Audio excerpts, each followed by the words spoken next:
a lot of, guys will say like, well, nobody understands what I went through. I've been shot on the battlefield. I've lost teammates on the battlefield. Those responses could be triggered again over, 20 plus years of conflict and loss and strife and, wins and losses, right? That sandbag's taken wave after wave and crashes and it tears. And then the question is, then what? How does someone create a vision of where they want to go when that kind of path has been given to them? Hey there, welcome to the Peakality Podcast. Today we're honored to welcome Command Sergeant Major Adam Thompson, a decorated Green Beret and the Commandant of Senior Enlisted Academy at United States Special Operations Command. With over 20 years of service, CSM Thompson has led some of the most complex missions across multiple theaters. A recipient of multiple awards, including the Bronze Star and Purple Heart, he is known not only for his battlefield courage, but for his unwavering mentorship and leadership, helping to shape the future of U.S. Special Operations. What sets CSM Thompson apart from his unshakable belief in both force and family is his strength is deeply rooted in the support of his wife, Dare, their shared commitment in faith, purpose, service, and resilience. Join us for a powerful conversation with a leader who lives how he leads, in uniform and in home. Well, welcome, Command Sergeant Major Adam Thompson. We are very excited that you're here. Excited to really learn a lot about PTSD and the difference between PTSD and moral injury. I think a lot of people are familiar with PTSD, but not as much about moral injury. Can you explain to us what exactly is moral injury and the difference between it and PTSD? Sure, Courtney. Again, thanks for having me here. I'm really looking forward to it. So I think it's clinically would be different for everybody. But PTSD for me is more of something that happens at point of impact. Losing a friend, an IED, explosions, something that triggers once you leave the battlefield and you're back home, something that's going to trigger those responses. A loud noise, anything like that. Moral injury is a little bit different. I think it takes a little bit more time to manifest. For me, it's decisions I made on the battlefield that loom later on in my life. Or for some people, it's, maybe they didn't really agree with what they were about to do or what they were going to do. Civilian casualties on the battlefield, things that they didn't think were right at the time. That's really the moral injury aspect of it that is haunting them down the road. So it's really about not necessarily the moment of impact or situation that happened, but more in that moment, there was a situation that happened. Maybe you lost a buddy, a friend, someone that you've been on the battlefield for some time with, or you had to send someone back out and then they lost their life, and then you reflect back about those moments. Is that? Yeah, for the difference for me, like PTSD, I've been shot on the battlefield. I've lost teammates on the battlefield.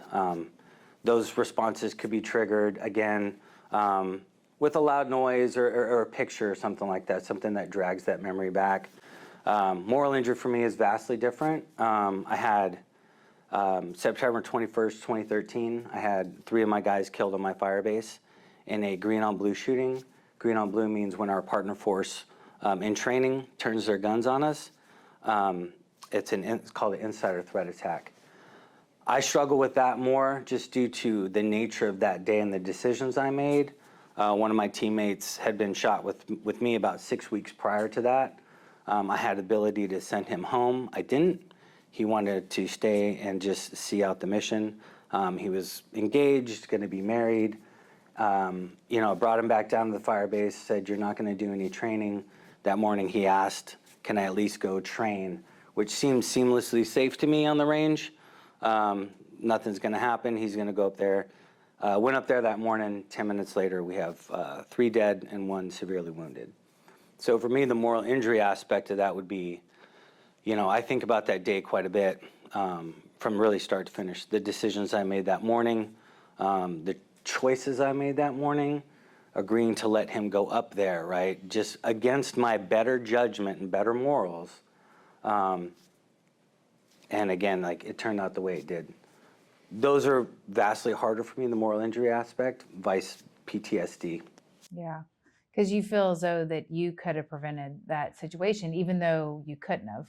But that's the movie that you play in your head.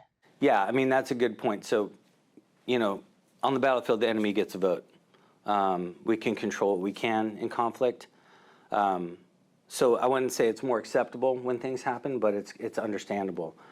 When things happen like that in a permissive environment where it shouldn't, and then that's where the decisions start to haunt you. Should I have done this? Should I have done that? When you're in a firefight, you can control what you can control, but again, the enemy gets a vote. In situations like that where I feel like I would have had a little bit more time to make sounder decisions, that's where I think it haunts me the most. So when a situation like that happens and you are, how do you react immediately? How does the moral win, and how does the moral injury actually affect you? And how do you deal with it in that moment? Are you able to actually pause and enable yourself to process, or are you having to move to the next thing? When someone's in a situation like that, what do you do? In the moment, things happen very, very fast. You don't have time to process. That day, obviously, we are getting these guys ready for a hero flight. We still have one who did survive. So in the moment, and really in the days and weeks past that, because we were still in Afghanistan, we still had a mission to do. So you don't have time to process the losses. Even though a small man team, that's a huge loss. That's a quarter of the guys on the team. So really in the moment, and even in the months and maybe years for some people, you don't have a lot of time to process it. I think I noticed it more years down in like my daily decision-making ability. Because the decisions I made that morning, case in point, that morning, me and my team leader, we were actually very close to where the range was. Had a meeting with our partner force that morning. And as we were leaving, we were on our four-wheelers. I said to him, I'm like, hey, maybe we should go up to the range just to see how training's going. We decided not to. We decided we needed to go back to our fire base for whatever reason. In that 10 minutes that we got back to where we were, the shooting actually happened. So for me, again, like that decision I made, if I'd have gone left, could I have prevented the shooting, or would I have got killed? Right? We don't know that. I don't wrap my head around that, but I do think about very hard now the decisions I make, just like in my day-to-day life, like what the impact's going to be. Even like, should I go through this yellow light? So those are kind of moral injuries that it's really hard to tackle. Sure, I can't imagine. And so when you come back and you're in reactive mode in that moment, and then you come back, and then it kind of hits you as to what the severity of the situation and how that day went. And then how do you process? Like, how would you encourage someone to process? What is that mindset in which you are processing, and that you are able to talk to others on how they're dealing with the same situation? Yeah, it's a good question. And again, different for everybody. I'm pretty resilient. I grew up pretty resilient, so resiliency is kind of built in the backbone of my foundation early. So luckily I was already kind of blessed with that. I'm pretty practical. I know I can't control, I control what I can. I'm very faith-based, so I know that everybody we have lost, I know that they're in a better place. But when you start running into those issues, there are programs, people you need to talk to, psychiatrists, psychologists, medical professionals, chaplains, friends, everybody that's experiencing those things. You really got to do your due diligence and start taking care of those things. A lot of guys and gals don't want to do that. They see it as a sign of weakness. In some worlds, they'll think it has an effect on their job, but really it's going to affect your entire life if you don't go seek those opportunities that are out there to actually talk through those processes. And I found the more I've talked through the processes, and I see a psychiatrist once a week. It's just still built into my foundation, and that was almost 15 years ago. Because when you think you got everything under control, maybe you don't need to see, but it's repetition. And I find every week we talk about something different that you can tie the two together. So, I also, I always use the term, things that happened back then, right? Those are experiences you went through, and they're terrible. But you have to move on with your life, right? So I say don't look for life in dead places, because you really can't go back and grab onto that. The things that happened have happened, and it's not helpful. It's not helpful for me to live in the rearview mirror. It's not helpful for me to think about the things I could have changed. Because honestly, if you get on that train of guilt, I promise you that thing will pick up speed, and it'll crash into a wall. And when it does, it's pretty volatile, and you find yourself in a volatile place. Yes. So, I would say do the work, because it's hard work, right? But if you want to be a better husband, spouse, mother, father, you really got to do that work. Look at the people around you, look at the strengths that people have around you, and really just kind of, immerse yourself in looking forward for a better life. Yeah, that's really powerful. I love that. Don't look in the rearview mirror. I tell my kids that all the time, like, don't look back, because you can't drive when you're moving forward. Like, Right. Do a quick glance just to remember, or be aware of what's behind you, but don't let that be your focus, because, like you said, you're going to crash. Yeah. So, and I think that's amazing that you talk to someone once a week, just getting it out there and processing. Just with anybody's trauma. Sure. I think that that's really powerful, and how someone balances that understanding of that trauma and that, what's happened to them. So when you came back, how do you feel as though that affected the way that you interact with your family, the way that you interact with your team, colleagues, people that report to you? Do you feel as though that it's kind of made you a different leader? Yeah, I try to look. I always try to look for leadership opportunities in anything that happens, like good or bad. I think, and it's just not military, it's civilian. You've had good bosses, you've had bad bosses. I think we all learn from bad experience and bad leadership. I do anyways, on how I don't want to perform should I be at that level. So, when that specific incident happened with me, that was in 2013. We had already had years of conflict and deployments, suicides, divorces. So I kind of already seen those things manifest. And really at that time, it's important to get with the folks that were surrounded, who I was with at that time. You really got to start paying attention to their day-to-day life and your own day-to-day life, because you've seen it, since really the global war on terror kicked off, the effects it's having with people. So I was pretty quick to make sure everybody's seeing the right people, staying in touch with who they need to, finding a tracking system or a mechanism to be able to make sure that their families are safe. You got to talk to the families a lot of times. I think when things like that happen, you don't forget about the spouses or the children, but you focus on the individual, and you forget about how much pressure is actually on the spouses and the family. So really making sure that they have the, we call it, family care plan, making sure the spouses and kiddos also have the resources that they also need to talk to somebody, because they're dealing with somebody who's seen, experienced all these things, and they don't know how to deal with that either. So I think a lot of the drawback, and a lot of, guys will say, like, well, nobody understands what I went through. Okay, that's maybe, right? But I understand what you're going through, so you really can't say that to me.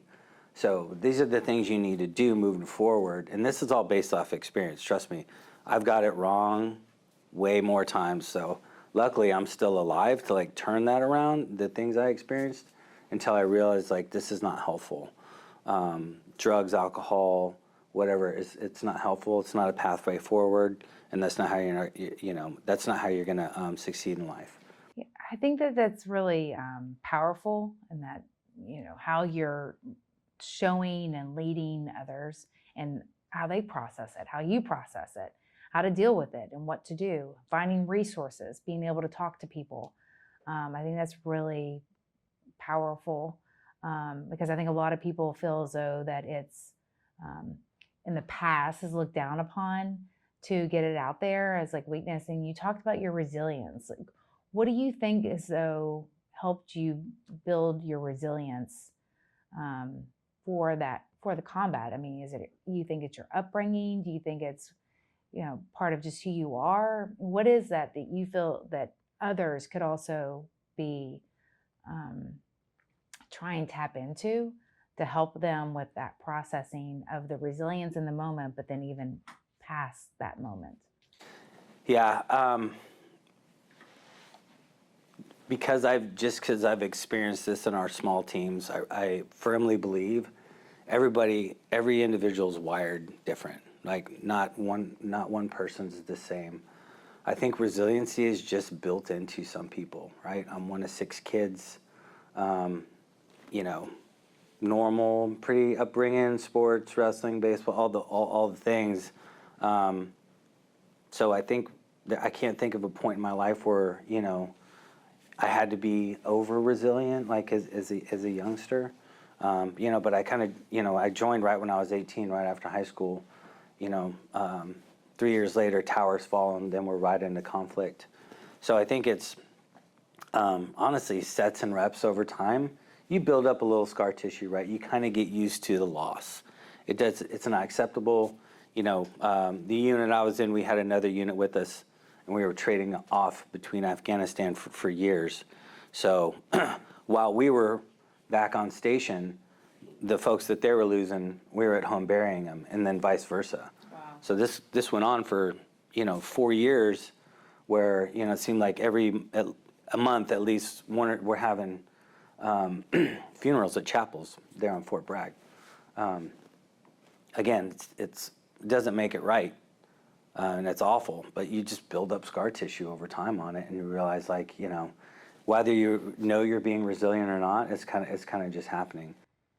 Yeah, and then there's certain moments that you have that, with those experiences that, you remember your day. Yeah. And how it happened, how it transpired. I remember you saying before, and that one moment in which it can change, and then you don't realize the impact it has on you until you come back. Yeah. And then the question is, then what? I mean, you've got this new future ahead of you. How does someone create a vision of where they want to go when that kind of path has been given to them? What advice would you give someone that is trying to look or create a plan forward? How do they look for that forward? How do they create that vision? How did you create that vision? How did you find a way every day to move forward into that new direction that that you have to pursue? Yeah. Obviously, it's the people surrounding your life, right? I got a beautiful daughter, a beautiful wife, an amazing son. And I think the first thing you gotta do is realize, you need to be a productive member of society, to be able to, one, support them, but just be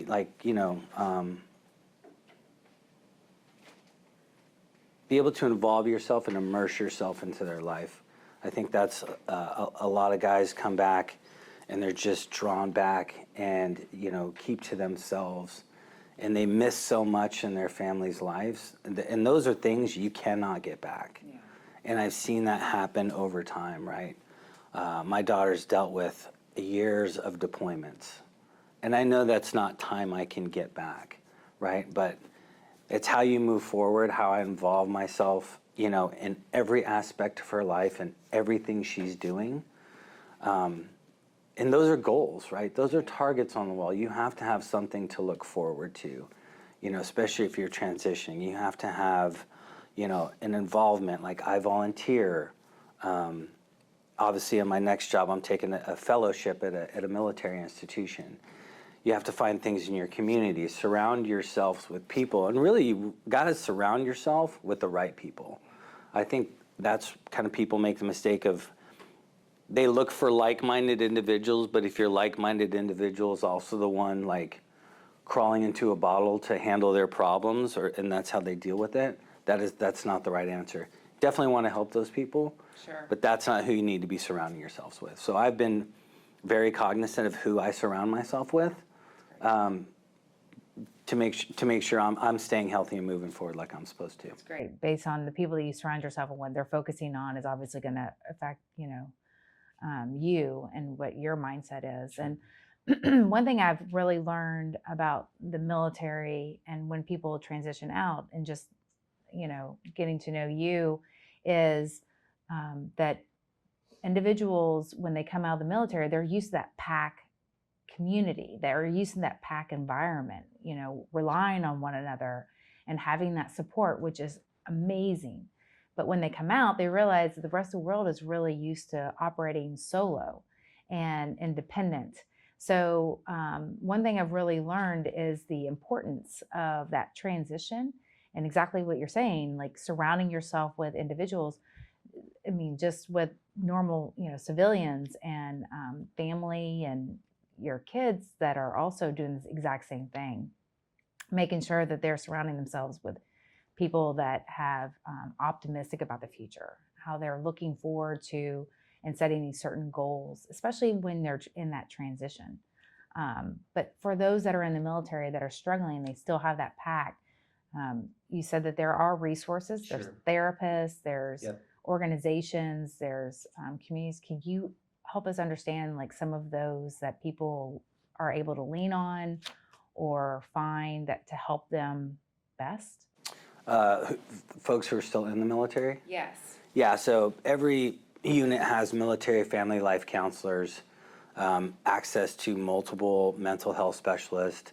The last 4 or 5 years, it's kind of exploded. Veteran suicide and even active duty suicide has like exploded to an extreme point where it shouldn't be. So, money's been invested and resources are available to every unit. It's just but guys and gals need to be held accountable for it, right? If you identify the problem, and you know what the problems are. I learned early when I thought back about it, if you think about it, how I think about it was kind of like if you're driving a car, and I'm a car, right? And, I do 1 or 2 deployments driving down the road and the check engine light pops, and we've all been there. Check engine light pops on the car. Car's still running fine, right? Nothing seems to be out of place, but you still need to get to work. So you just ignore the check engine light. And then, maybe a deployment or 2 later, the check engine light's going off and there's a few other things going off, but you're like, hey, I still got to get to where I'm going. You definitely know something's wrong, but the car's still getting you where you need to go and you're still going to work or executing your mission.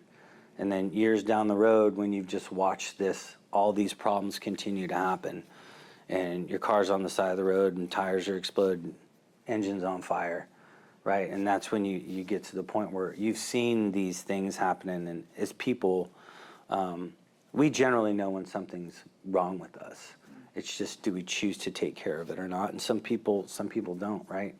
Issues that happened to me early on, I lean more on faith, and that's been a big part of my life, and it's been very helpful in my life. Not everybody has that.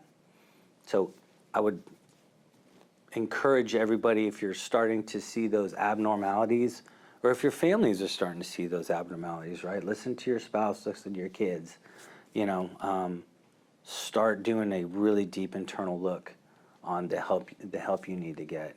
Do you feel as though that there's not a stigma as much anymore with going to seek help as there used to be? Because I know that was a very common theme that of the stigma of people going to get help. Yeah. Or not sure like who to talk to or feel as though that they can talk to somebody. Well, I mean, what would you say about that? And how could they, whether they're active duty or even veterans, how could they best go about finding the help that they need? Whether it's talking to someone, going to get substance abuse rehabilitation, whatever the case may be, what would you advise those individuals that are in those situations that don't feel like that they can talk to somebody? So I'll be pretty blunt on this one. So I'll separate the two. You know, people who may not know where to go are definitely in a different camp than the stigma. I can't go talk to somebody because my clearance or I can't deploy is total nonsense, and it's really just an excuse. And I've had people in my office saying that stuff, and I'm like, I go every week. You could follow me down there if you would like me to. I have the same security clearance you do. There's not, and generally those are the people that kind of need the help. They want to tell you they want to go get help, but they're like, I don't, my clearance is like, okay, dude, you're making more excuses for not wanting to get help. That's the problem. Some people don't want to hear that they have problems. Because when you think you have something wrong, and then someone goes identifies it, you may not want to. You got to do something about it. Then you got to do something about it. Yeah. It's back to that. You got to be accountable for what you're doing, right? Like, bad things happen to everybody. It's just not, combat trauma related. Bad things happen to everybody. But as humans, right, you got to be accountable for it. And if you have the opportunity, and, active duty for sure does, I'm not a veteran yet, but hopefully I'm assuming they have the opportunity as well to seek mental health. Active duty for sure. So they got to get past themselves and stop making excuses that are not accurate at all. Because, unless you tell a psych you did something illegal, immoral, and like just wazoo, drugs, alcohol, sexual, something like that, then you probably should be held very accountable for what you're doing. But it's just to talk about combat trauma, right? There's no one going to take your clearance or anything for anything like that. So, to me, those aren't stigmas; those are excuses, not to be accountable for yourself. Yeah, that's powerful. And I mean, same thing when someone gets injured. It seems as though that I've heard that individuals that have injured and then get out, they also have this guilt that they, weren't one of the ones that lost their lives or the ones that had to go back, and then they're transitioning. What I think the lens, it seems as though that you're talking about, can come in different forms. And then it's just a matter of how you process it and deal with it. Yeah. Is that fair to say? Yeah, I mean, survivor's guilt's a thing, right? But again, I could say there's we're guys on my team that have survivor's guilt, and I might have a little bit of it as well. I would not want any of my teammates guilty because I lost my life. I wouldn't want it to affect their life. I wouldn't want it to affect their family. I wouldn't want it to affect their happiness. But again, the survivor's guilt thing is I don't think it's just, it's not the military community. Anybody can have survivor's guilt. Car crash, you survive anything like that. So I think there's a little bit of that. But again, the resources are out there, and you really have to work hard. And it's hard work. It's not easy. You run into some things in therapy that you don't want to run into. Those things that you never thought you would are now smack dab in your face, and it's challenging. But you got to do the work to get better. How do you think people, normal civilians, should feel as though that they could help, feel as though that they could actually be of some service and reciprocate the what servicemen and women have actually done to fight for our country and our freedom and everything that we believe in?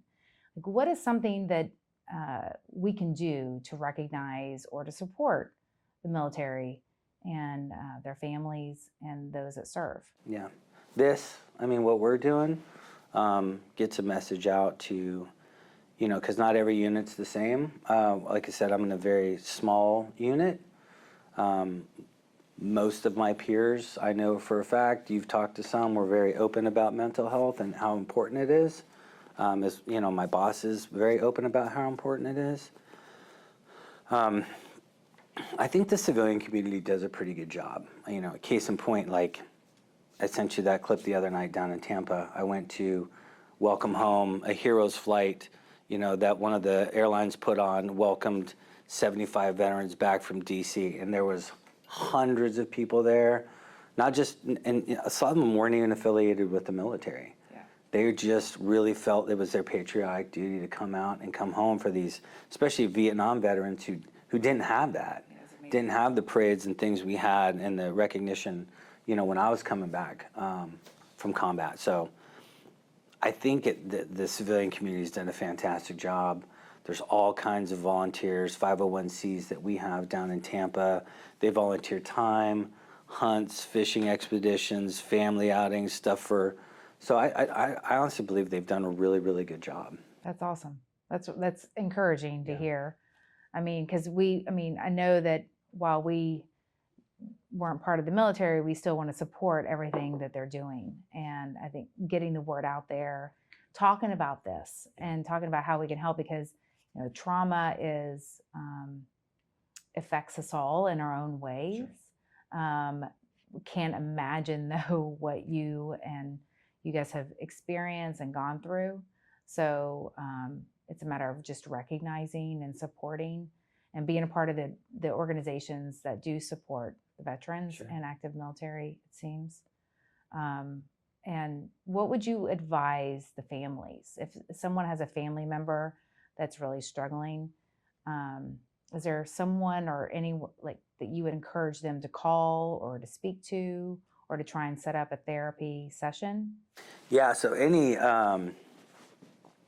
family member, whether they're a veteran or still active duty, I mean, obviously the VA has resources, but I'm pretty sure, and I know in Tampa, you could almost reach out to any mental health facility for service members, and they'll get pretty quick, you know, they'll get pretty quick treatment.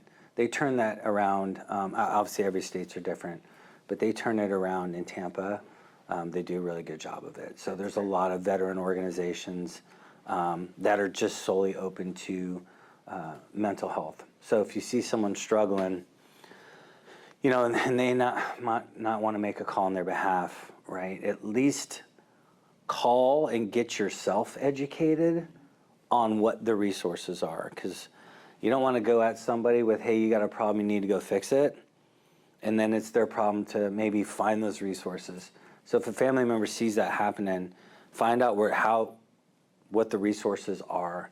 So when you tell that individual that they need to go get help, also have pathways for them to actually go get that done. Just not you need to go get yourself checked out. Yeah, no, that's great, because I think from my understanding, each, whether you're in a Green Beret, you're in the Navy, you're in the Army, Special Operation Forces, you know, they have their various resources that they can Sure. tap into. It's just a matter of which ones to tap into. And we're going to try and create a list of those as well in nonprofits that can help individuals. It is service specific, but I think in the mental health world, if I, you know, being Army, walked into a Navy mental health facility, they're not going to turn me around. Yeah. You know what I mean? There's just some things that is a requirement for them for all the branches of services. So you could really walk into any mental health facility regardless of the branch and get the help that you need. That's great. Or at least the direction you need to go. Again, like it doesn't turn around in one day. This is what are we in 2025? 15 years, you know. I was going to mental health, you know, before that one incident I talked about happened. I was even going before that. Quite a few of us were. Hey, again, because there was many years of conflict before, you know. Because you've done several tours, right? I mean, and each one of those has its own impact. Sure. I can imagine. So yeah, amazing.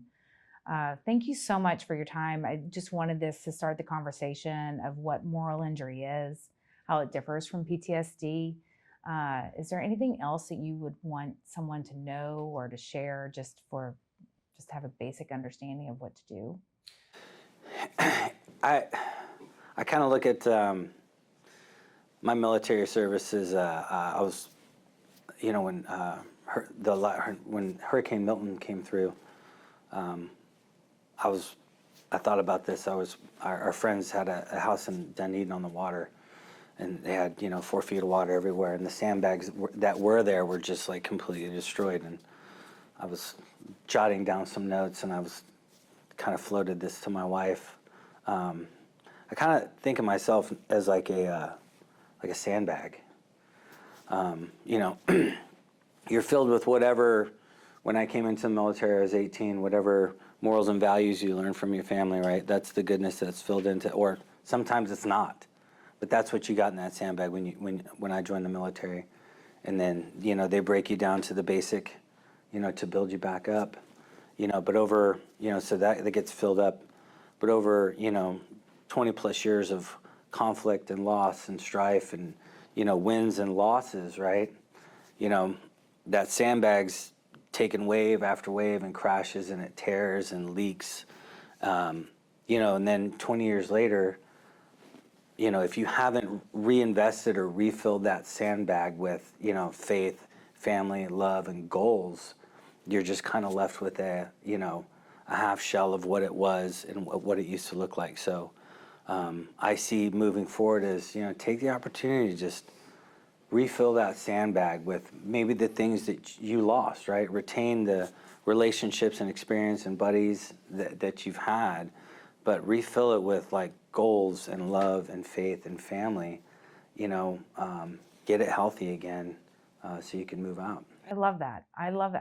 That's a great metaphor. I mean, just really cool how you break that down. So I love that. That's awesome. Yeah, it just definitely I think we all need to refill and replenish ourselves and make sure that those goals, family, faith are all supporting us within. Yeah. So I think that's amazing. Thank you. I definitely want to continue the conversation. Absolutely. And enable those that need the most and that have fought for our country and our freedom, the support that they deserve and they need, and their families. So awesome. Thank you so much. Appreciate it. Awesome. Thanks.